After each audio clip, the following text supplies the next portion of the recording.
Modus ingin membeli mobil korban, 3 orang di ibu kota menghabisi nyawa seorang pria yang bekerja sebagai kepala bagian moda transportasi publik PT MRT Jakarta. Salah satu tersangka ternyata merencanakan kejahatan itu karena terlilit utang sebesar 3 miliar rupiah.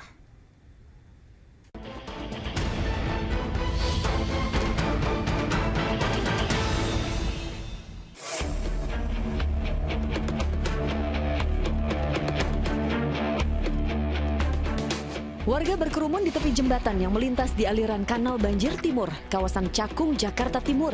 Mereka penasaran terhadap sosok jasad pria yang ditemukan mengambang di aliran kanal oleh petugas pertamanan dengan posisi tertelungkup.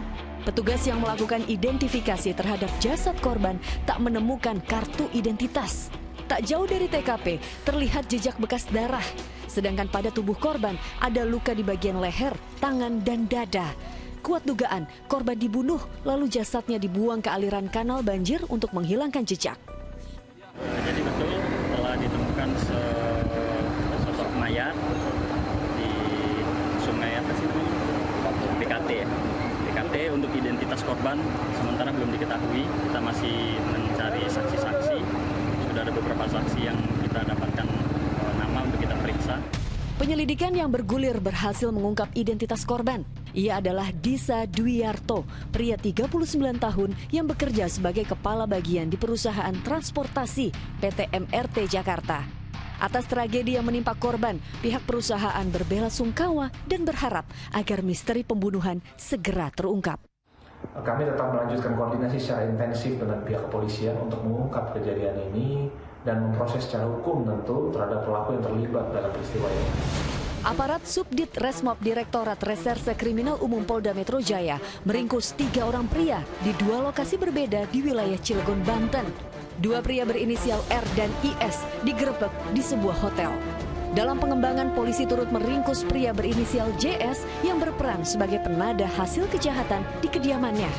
Sedangkan 1 tersangka yang diduga menusuk korban bernama Gunawan kini berstatus sebagai buronan. Penyidikan mengungkap pembunuhan diotaki tersangka R yang terlilit utang sebesar 3 miliar rupiah.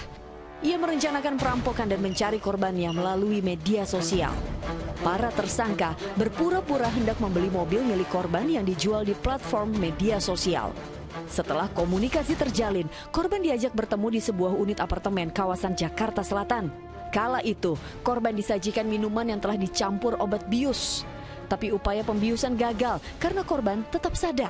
Selanjutnya, para tersangka memperlihatkan bukti transfer palsu yang telah disiapkan sebagai tanda mobil telah dibayar lunas.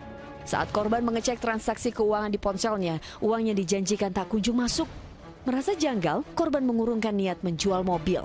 Tapi para tersangka tak kehabisan akal. Mereka membujuk mengantar korban pulang. Di perjalanan, korban dihabisi menggunakan senjata tajam yang telah disiapkan. Tubuh korban dibuang di Kanal Banjir Timur hingga akhirnya ditemukan warga beberapa jam usai kejadian.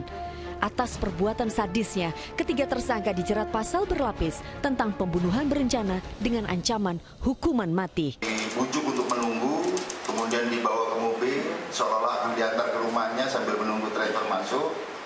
Pada saat di gerbang tol Tebet dilakukanlah pembunuhan tersebut dengan cara yang sangat sadis dari 1 orang sebagai pengendara mobil, ya, kemudian korban sebelah kiri, 2 orang di belakang. Polisi juga memburu pria bernama Gunawan Indra Putra yang masuk dalam daftar pencarian orang. Tim Liputan melaporkan.